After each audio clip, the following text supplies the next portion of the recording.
News. नमस्कार, मैं हूं विजयश्री और आप देख रहे हैं यूबी न्यूज। संसद के शीतकालीन सत्र का शुक्रवार को आखिरी दिन है।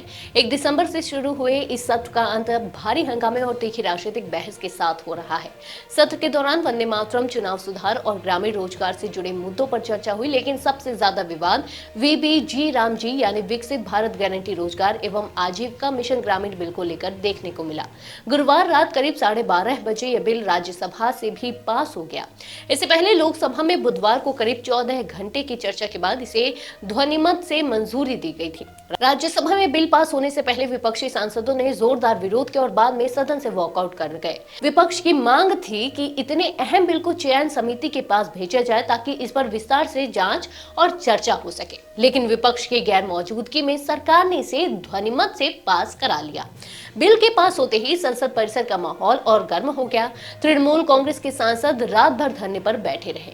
टीएमसी नेताओं का कहना है कि यह बिल गरीबों, किसानों और मजदूरों के खिलाफ है और महात्मा गांधी के नाम से जुड़ी योजना को खत्म करना उनका अपमान है।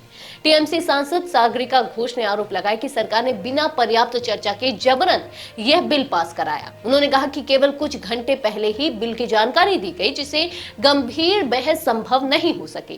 कांग्रेस अध्यक्ष मल्लिकार्जुन खड़गे ने भी सरकार पर तीखा हमला किया। उन्होंने कहा कि देश की जनता इस बिल को कभी स्वीकार नहीं करेगी और इसका विरोध सड़कों पर भी देखने को मिलेगा। कांग्रेस नेता रणदीप सिंह सुरजेवाला ने इसे देश के मजदूरों के लिए दुखद दिन बताया और आरोप लगाया कि इससे करोड़ों लोगों की आजीविका पर असर पड़ेगा। लोकसभा में भी बिल पर चर्चा के दौरान भारी हंगामा हुआ।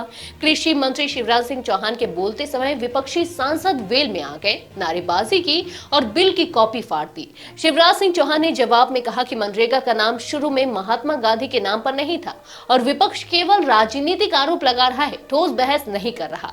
डीएमके, सीपीआई, आप और शिवसेना यूबीटी सहित कई विपक्षी दलों ने इस बिल को किसान विरोधी और मजदूर विरोधी बताया। नेताओं का कहना है कि यह योजना राज्यों पर अतिरिक्त बोझ डालेगी और ग्रामीण रोजगार को कमजोर करेगी। वहीं सरकार का दावा है कि नया मिशन ग्रामीण रोजगार और आजीविका को ज्यादा प्रभावी बनाएगा।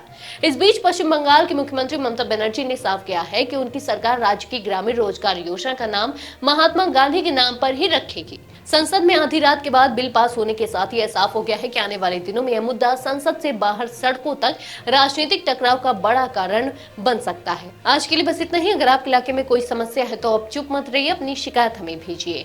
यूबी न्यूज आपकी आवाज को जिम्मेदारों तक पहुंचाएगा, निष्पक्षता और गोपनीयता के साथ। यूबी न्यूज, जनता की आवाज, जनता की ताकत।